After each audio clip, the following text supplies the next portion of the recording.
오늘은 한 발씩 내딛는 순종이라고 하는 제목으로 함께 은혜를 나누고자 합니다. 우리 교회 성도님 중에 정릉에 사시는 집사님께서 자신도 정릉을 좀 떠나려고 했는데 잘 안 떠나지더라, 그런 얘기를 하시더라고요. 동네 분들이 그런 얘기를 많이 한다고 합니다. 정릉에는 정릉신이 있어서 한 번 이사 온 사람은 못 떠나게 한다. 아마 우스개로 이야기하는 것이겠죠. 우리들도 살다 보면 떠나고 싶은 곳이라 할지라도 정든 사람이 있고 정든 이웃이 있고 또 정든 삶의 추억이 있으면 쉽사리 떠나지 못하게 됩니다. 저는 성남에서 태어났는데 저는 많이 떠나봤습니다. 부천 소사로 이사하고 그 후에는 종로구 해화동, 다시 강서구 가양동, 의정부 신곡동, 다시 강동구 상일동, 잠시 남아공을 갔다가 다시 서초구 망배동, 그리고 가장 살기 좋다는 강북구 삼각산로 143-1에 살고 있습니다. 제가 헤아려 보니까 서울의 동서남북은 다 살아봤구나, 그런 생각을 했습니다. 오늘날 주거지를 옮기고 삶의 자리를 옮기는 것 만만한 일은 아니지만 바울의 선교 여정을 살펴보면 참 힘들었겠다. 어떻게 그렇게 주님이 좋아도 그렇지 어쩌면 그러한 선교 여행과 여정을 보낼 수 있었을까? 당시에 버스가 있었겠습니까? 지하철, 좋은 차편이 어디 있었겠습니까? 말을 타는 것도 바울과 같은 인생에게는 만만한 일은 아니었을 것입니다. 배를 타는 험난한 선교 여정에 그 배라는 것이 뭐 그리 변변하겠습니까? 험난한 여정 가운데 어디 삼각김밥이라도 먹을 만한 편의점이 있었겠으며 차라도 마실 카페가 그 당시에 있었겠습니까? 그저 발로 움직였을 테요.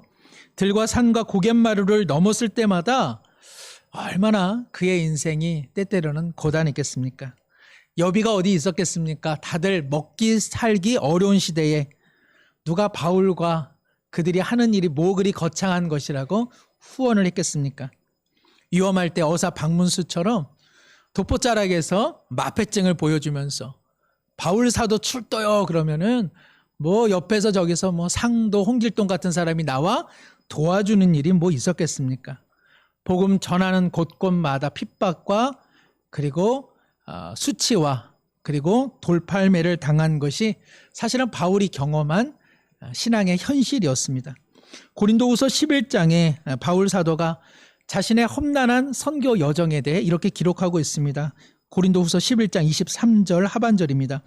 옥에 갇히기도 더 많이 하고 매도 수없이 맞고 여러 번 죽을 뻔하였으니 유대인들에게 40에서 하나 감한 매를 5번 맞았으며 3번 태장으로 맞고 1번 돌로 맞고 3번 파선하고 일주야를 깊은 바다에서 지냈으며 여러 번 여행하면서 강의 위험과 강도의 위험과 동족의 위험과 이방인의 위험과 시내의 위험과 광야의 위험과 바다의 위험과 거짓 형제 중에 위험을 당하고 또 수고하며 애쓰고 여러 번 자지 못하고 줄이고 목마르고 여러 번 굶고 춥고 헐벗었노라. 바울의 이러한 고생담을 우리가 잠시 기억한다면 우리 신앙생활 편한 축에 속할까요? 고생하는 축에 속할까요? 우리가 입이 있다면 편하게 신앙생활 하는구나, 우리가 동의할 수밖에 없을 것입니다. 저만 해도 이렇게 주님 섬기다가도 조금만 불편함과 조금만 답답함이 있으면 불만이 나오고 불평이 나오는 사람인데 바울 사도의 이러한 신앙의 여정을 조금 기억해 보면 참 고생이라고 하는 것 어디 명함도 못 내밀겠구나, 그런 생각을 하게 됩니다. 조금만 열심을 내고 조금만 주님 뜻대로 살아보면 의뢰 누가 좀 내 모습을 알아줬으면 좋겠고 칭찬받으면 좋겠고 누가 내 이름 호명해 줬으면 좋겠고 또 그렇게 신앙생활 하다가 조금만 불편함이나 조금만 어려움이 있으면 하나님 왜 열심을 내는 저에게 이러십니까? 라는 하나님을 향한 멱살을 잡으려고 하는 우리의 죄성을 우리 모두가 인정한다면 참 바울 사도와 같은 신앙의 지경은 어떻게 해야 이룰 수 있을까, 우리가 스스로 돌아보게 됩니다. 그러나 바울이 지금 믿는 사람은 다 이렇게 고생해야 돼, 고생하는 게 마땅해, 내가 고생한 게 얼마나 대단한 줄 알아? 너희들은 고생의 고자도 꺼내지 마. 지금 이렇게 이야기하려는 것은 아니죠. 바울이 말하는 것은 여러분이나 저나 다 예수님 안 믿기로는 처음부터 안 믿던 사람들인데 주님을 믿으니 내가 어쩌다 보니 이 지경까지 왔다. 예수님의 사랑이 나를 끌고 끌다 보니 이 험난한 고생길을 내가 마다하지 않고 주님을 위해서라면, 복음을 위해서라면 내 삶의 모습이 이렇게 달라졌습니다. 그러니 여러분들도 이 소망을 가지시고 이 희망을 가지시고 고난의 험난한 여정 속에 주님을 더욱 바라보시길 바랍니다. 그것이 지금 바울이 말하는 것입니다. 우리는 고생과 고난을 다 회피하고 그리고 직면하길 원하지 않습니다. 바울도 마찬가지죠. 그러나 바울이 말하는 것은 예수님의 사랑이 그 모든 것을 압도하게 될 것입니다. 예수님이 우리 마음 가운데 있다면 불평하고 불만을 토로하는 우리의 신앙의 습성들을 조금씩 거두어내고 우리는 주님의 귀한 사명자로 우리 모두 살아가게 될 것이라고 이야기해 주고 있는 것이죠. 우리는 지난주 바울이 험난한 여정 속에서도 소아시아에서 말씀을 증거하려고 했던 모습을 보았습니다. 그러나 어떠한 일이 일어났습니까? 성령께서 정말 그 복음을 증거하려는 바울과 그 일행을 오히려 막아 세우지 않았습니까? 그리하여 바울 일행은 소아시아에서 복음 증거하는 것을 멈추고 무시하러 가서 비두니아로 올라가려고 했는데 거기서도 예수의 영이 복음을 전하는 일에 그렇게 반가워하지 않았습니다. 이것은 참 놀라운 일이죠. 그래서 그가 드로아 항구에 있을 때에 드로아 항구에서 환상을 보게 되었죠. 에게를 건너 마게도니아 저편에 있는 어떤 한 사람이 우리에게로 건너오십시오. 지금 우리는 당신이 필요합니다. 그래서 바울과 그 일행은 이것이 하나님의 뜻임을 인정하여 그들은 드로아에서 배를 타 승선하여 빌립보로 향하는 여행을 떠나게 되었습니다. 11절에 보면 사모드라게라는 섬에 잠시 정박했다가 네아폴리에 도착한 후 마게도냐, 흔히 유럽의 첫 관문이라고 하는 이제 빌립보에 입성을 하게 되는 것이죠. 이 걸음은 기독교 세계 선교 역사상 정말 중요한 발걸음입니다. 구약에서 보자면 아브라함이 본토 친척 아비집을 떠나 가나안을 향해 발걸음을 내디딘 것만큼이나 기독교 선교 역사상에서는 가장 중요한 발걸음 중에 하나가 바로 바울과 그 일행이 드로아에서 배에 승선하여 유럽의 관문인 빌립보에 도착하게 된 사건이죠.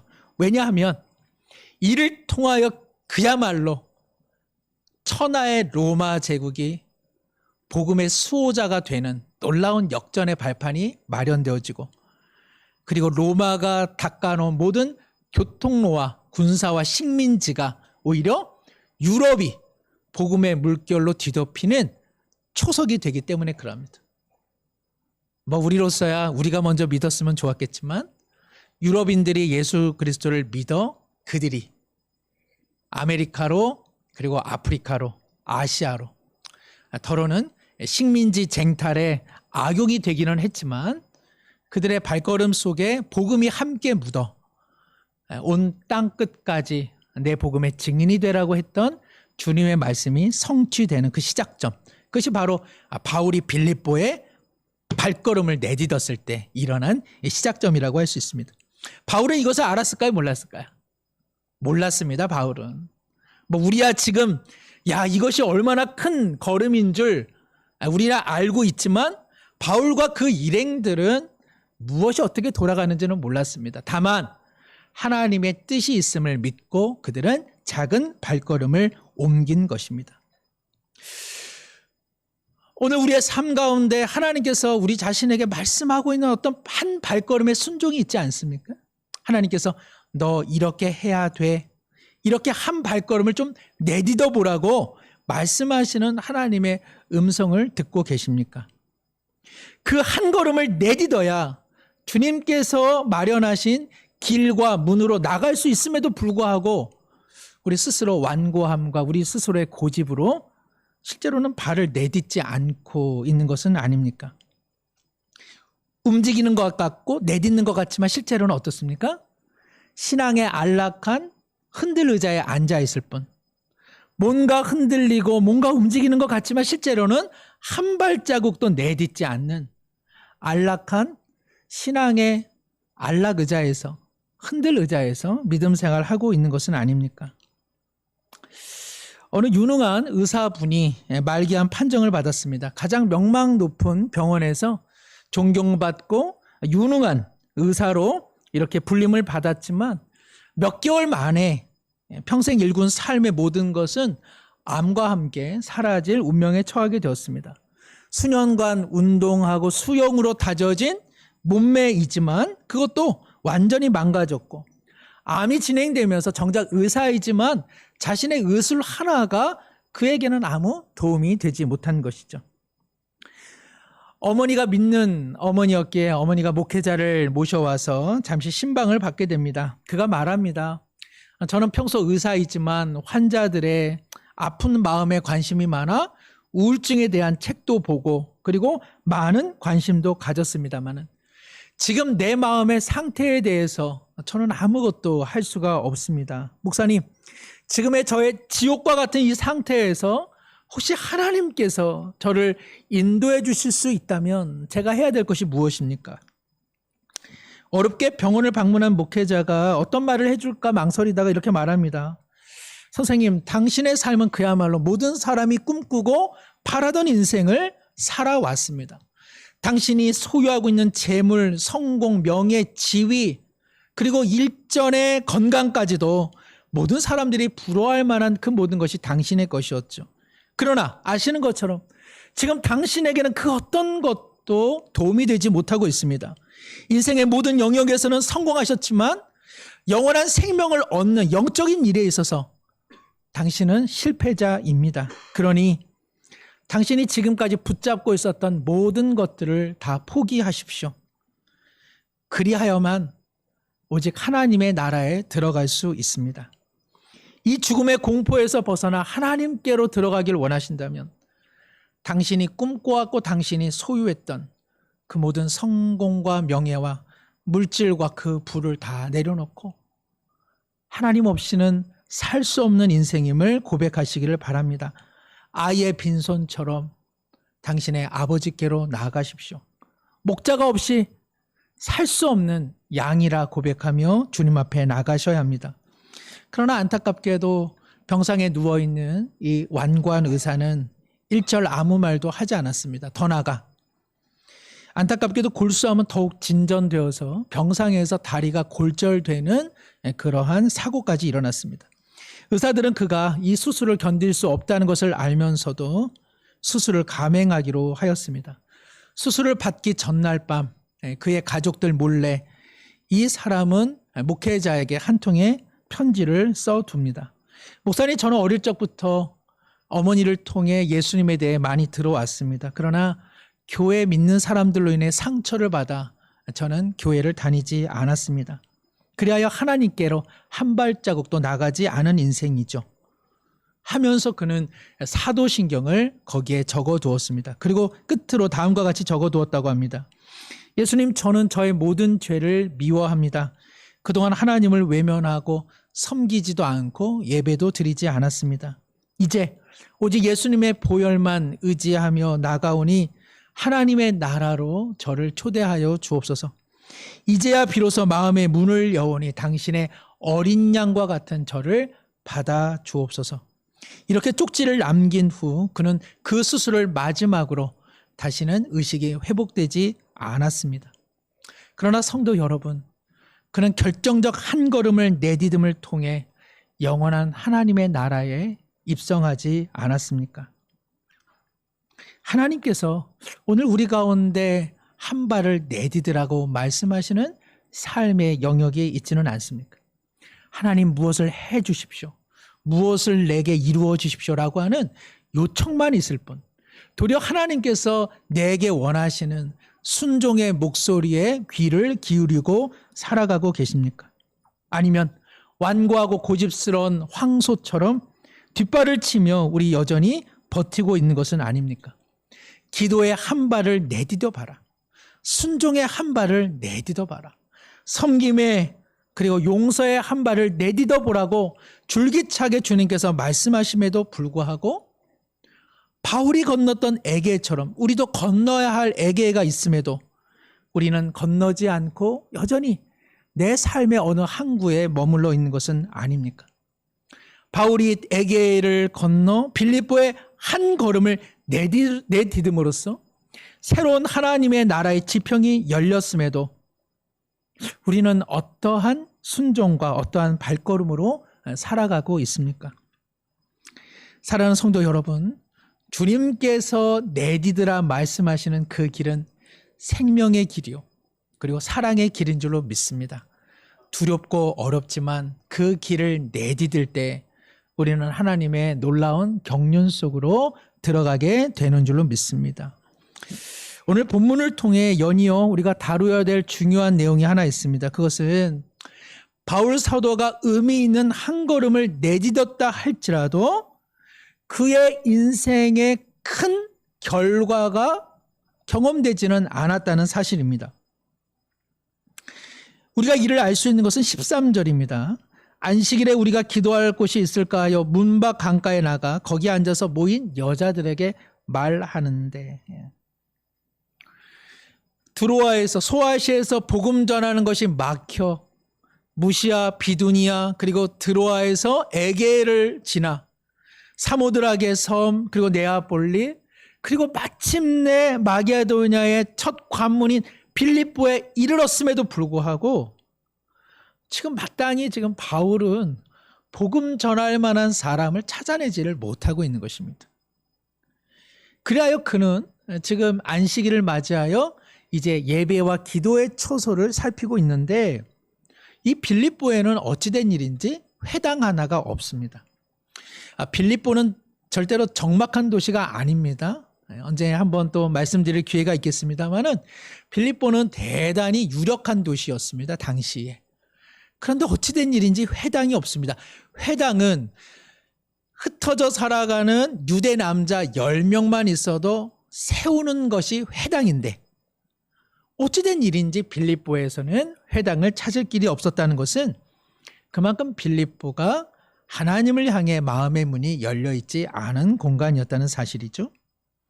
그가 문 밖 강가에서 여인을 만났다는 것은 이 여인들은 유대인들은 아닙니다만은 어떠한 경로를 통해 유대교를 접하고 이제 그 유대인들이 믿는 하나님을 믿고자 아마도 물 강가에서 손을 씻고 정결 예식을 한 후에 아마 기도하려고 했던 것입니다.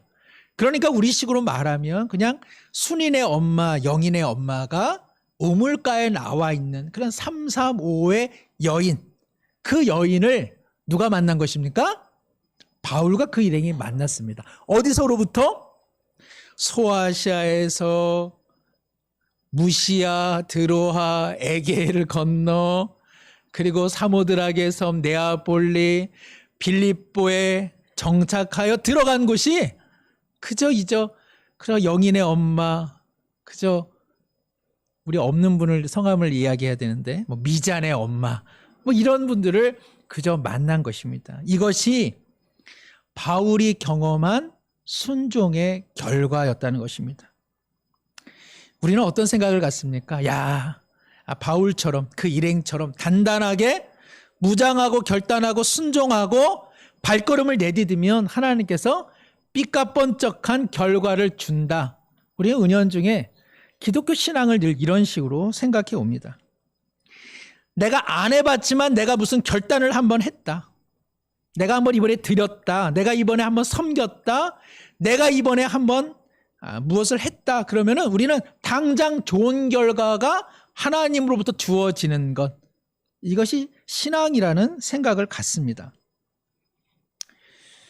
어느 어머니가 아이들이 이제 말도 잘 안 듣고 뭐 학업에 성취도 없고 또 취업도 잘 안 돼서 기도하죠. 기도하고 하나님 앞에 간절함으로 구합니다. 그러고서 집에 가면 아이들이 이불도 개놓고 설거지도 하면서 아유, 어머니 오셨냐고 이럴 것 같은데 현실은 어떻습니까? 그냥 누워서 자빠져 자고 있죠. 학업 실력은 더 도태하는 것 같고, 이것은 좀비죠. 밤늦게까지 게임하다가 낮을 아침 삼아 일어나는 좀비. 죽은 것 같으나 죽지 않으면서 다시 밥을 달라고 하는 이 좀비 같은 자녀들을 보는 것. 그것을 견뎌내는 것이 뭡니까? 그것이 신앙이라는 현실이라는 것입니다. 주님을 의지하여 우리 가정에 어떤 문제를 놓고 하나님 앞에 기도하지만 다음날 그 문제가 쉽사리 해결이 됩니까? 안 그렇습니다. 여전히 삶은 쪼달리고 여전히 삶에서 해결되지 않은 난제들은 여전히 우리의 마음을 괴롭힙니다. 내가 주님 뜻대로 한번 살아보겠노라고 뭐 예배의 횟수도 더 느리고 기도의 횟수도 느리고 하나님을 의식적으로 더 생각한들, 그렇게 우리의 삶의 형편이 그렇게 순간적으로 좋아지는 일은 없다는 것입니다. 이곳이 아닌 저곳, 내가 그곳으로 하나님의 부르심이 있다 하여 발걸음을 옮긴들 그곳에 갔을 때 뭐 우리 자신이 대단하다고 사람들이 그렇게 환영해주고 반겨 맞아주겠습니까? 오히려 왜 왔냐고 괴롭히는 사람도 종종 있지 않습니까? 사랑하는 성도 여러분, 우리는 예수님을 믿고 신앙생활을 하고 그리고 교회를 다니는 것을 이렇게 환상으로 생각할 때가 있습니다. 이것을 하면 뭔가 기적이 매번 일어날 것만 같은 그런 기대감을 가지고 신앙생활을 하는 것이요. 그러한 묘미를 만날 때만 내 신앙이 옳다, 내가 하나님 믿기를 잘했다, 하나님이 나를 사랑한다, 이런 것으로 우리는 입증받으려고 하는 신앙의 태도를 늘 갖고 있다는 것입니다. 그래서 신앙생활을 이렇게 좀 달리 말하면 이렇게 노련하게 하신 분들은 이제 관망하죠. 나도 몇 번 저렇게 기도도 열심히 하고 내가 저렇게 헌신해 봤는데 삶이 별로 달라지지 않아. 아이고 저거 뭐 이제 좀 뜨거워서 저렇게 하는구만. 그래서 좀 경륜이 있고 노련하신 분들은 그냥 이렇게 물끄러미 바라봅니다. 나도 옛날에는 그랬어. 그것은 흔들 의자에 그냥 앉아있는 신앙입니다. 한 발자국도 나가지 않는다면 신앙은 한 발자국의 성장도 일어나지 않습니다. 역으로 많은 성도들이 말씀드린 것처럼 내가 무슨 결단, 내가 무슨 각오, 내가 무슨 한 걸음을 내디디면 응당 하나님은 그에 맞게 내게 결과를 주셔야만 한다는 생각을 늘 갖고 있죠. 말씀드린 것처럼 이것은 대단한 신앙의 오해입니다. 이러한 신앙은 우리 스스로를 낙심시키고 그리고 하나님과의 관계를 늘 불평과 불신으로 치닫게 합니다. 사랑하는 성도 여러분, 그리스도의 신앙은, 기독교의 신앙은 그런 것이 아닙니다. 주님을 믿는 것은 무언가 내가 해서 결과를 얻어내는 것이 아닙니다. 주님을 믿는다는 것은 나라고 하는 사람이 변화되는 것을 말하는 것입니다. 주님의 은혜 없이는 나라고 하는 사람은 절대로 변하지 않습니다. 우리가 왜 하나님을 믿고 왜 우리가 예수님을 믿습니까? 주님의 은혜 없이는 나라는 사람이 결코 존재론적으로 변화되지 않기 때문에, 하나님의 마땅한 자녀로는 결코 변화될 수 없기 때문에 예수님이 죽으시고 예수님이 부활하시고 예수님이 우리를 도우시고, 그래서 우리가 예수님을 믿는 것입니다. 예수님을 잘 믿어서 내 삶의 모든 결과를 얻어내는 것, 내가 원하는 것을 이뤄보는 것, 이것은 그리스도의 신앙과는 거리가 멀다는 것입니다. 기도하여도 변하지 않는 자식들, 그것이 우리가 경험하는 신앙의 현실입니다. 이러한 신앙의 현실 속에서 우리는 하나님께서 내 기도를 듣지 않으시나 보다, 하나님께서 그냥 우리 가정은 포기하셨나 보다, 이것이 아니라 아이들의 취업과 아이들의 학업, 그게 중요한 것이 아니야. 저 아이들이 사람답게 살면은 참 좋겠다. 내 어미로서 내 아비로서 그저 저 아이들이 무엇을 하든 간에 사람답게, 바라기는 하나님의 자녀답게 하나님의 은혜 안에 살아보면 얼마나 좋을까. 그들을 바라보는 내 속사람, 내 존재가 변한다면 그것이 바로 하나님께서 하시는 일이라는 사실입니다. 주님 앞에 매달려 본들 아픈 몸이 쉽사리 낫습니까? 잘 안 낫습니다. 내 몸은 고단하고 내 가족들에게도 큰 피해를 입히는 것 같아. 당장이라도 하나님께서 불러주시면 참 좋겠는데 그러지 못해 가슴 아파하는 환우들도 계시지 않습니까? 그럴 때 우리의 속사람이 변하는 것입니다. 하나님, 나 같은 자 무엇인데 여전히 사랑하시고 죽을 인생 여전히 붙잡아 주시는지 하나님 앞에 찬양하고 기도하고 주님의 은혜를 묵상하면서 어떻게 되는 것입니까? 나라고 하는 속사람이 변화되게 되는 것이죠. 기독교 신앙은 무엇을 하는 것이 아닙니다. 우리는 기독교 신앙을 무엇을 하는 것으로 늘 생각합니다. 그래서 늘 종교 활동에 열심을 내려고 하고 그 종교 활동을 열심히 내면 내가 신앙이 있는 것이고 누가 종교 활동에 열심을 내지 않으면 그 사람의 신앙이 없는 것처럼 판단하는 경향성을 갖고 있습니다.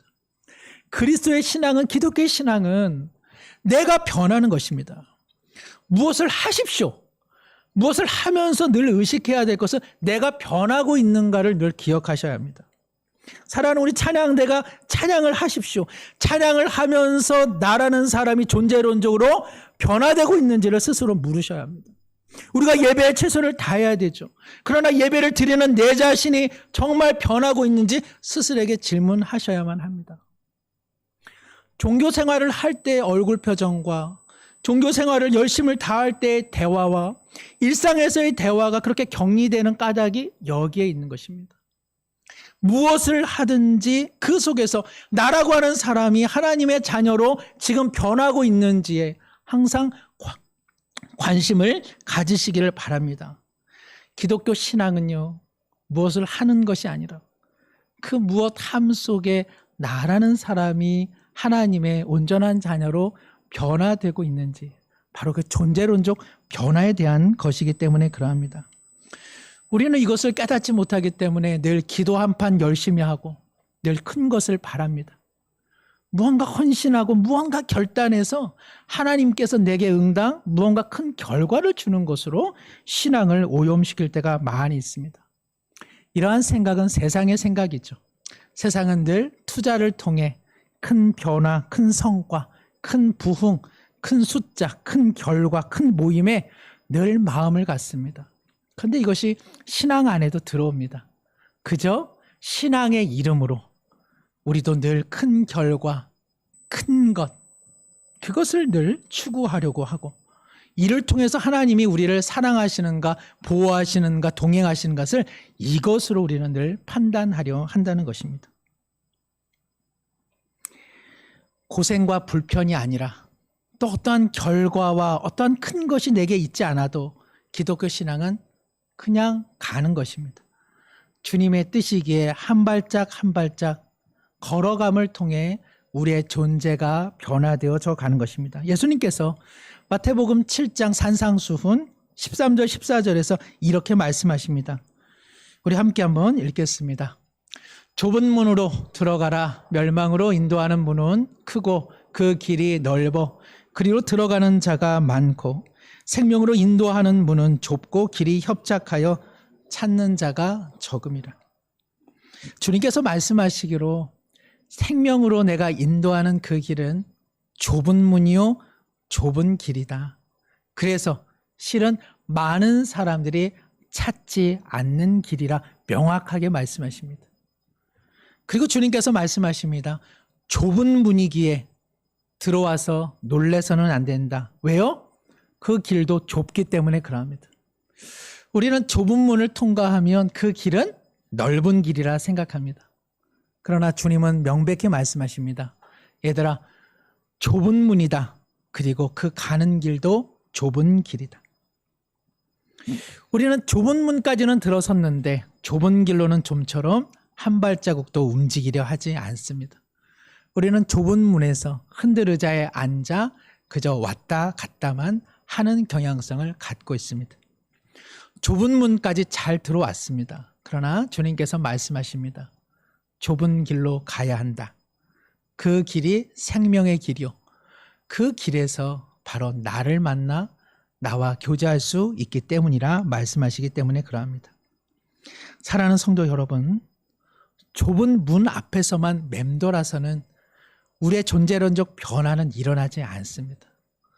좁은 문에서 무엇을 하는 신앙인에서 벗어나 우리를 변화시키는 존재론적 길에 우리 모두 들어서기를 바랍니다. 우리의 신앙은 좁은 문으로 발걸음을 옮기는 것이요. 그리고 그 좁은 문을 벗어나 좁은 길로 한 걸음 한 걸음 내딛는 것, 그것이 신앙입니다. 좁고 협착하지만 주님은 말씀하십니다. 생명이 있는 길이다. 거기에 내가 있다. 주님께서 앞서가신 길이요, 우리와 동행해 주시는 길이기에 그 길만이 우리를 변화시켜주는 영원한 생명의 길이 되지 않겠습니까? 신앙은 대단한 결과를 추구하기 위해, 얻기 위해 하는 것이 아닙니다. 신앙의 불편, 불평, 고난과 고생, 그것을 넘어서서 마땅히 우리가 발걸음을 옮겨야 되는 까닭은 바로 그 길 속에만 우리의 속사람을 존재론적으로 변화시켜 주시는 주님의 은혜가 있기 때문에 그러합니다. 기도하겠습니다. 하나님 아버지, 우리 모두 때때로는 좁은 문까지는 들어왔는데 좁은 길로 발걸음을 옮기라는 하나님의 명령에 순종하기란 참 어렵습니다. 불편을 싫어하고 고생을 싫어하는 것이 우리의 본 마음일진데 언제나 하나님의 사랑에 압도되어 마땅히 가야 할 존재론적 변화의 길에 들어서게 하여 주옵소서. 종교적인 일에 열심을 다하는 것만이 우리의 최선이 아니라 그 무엇을 하든 그 속에서 내가 어떻게 변화되고 있는지 스스로 자문하게 하여 주옵시고, 주님께서 왜 나를 믿음의 백성으로 불러내셨는지 그 이유를 끊임없이 되물으면서 우리 모두 속사람이 변화되게 하여 주옵소서. 예수님의 이름으로 기도드리옵나이다. 아멘.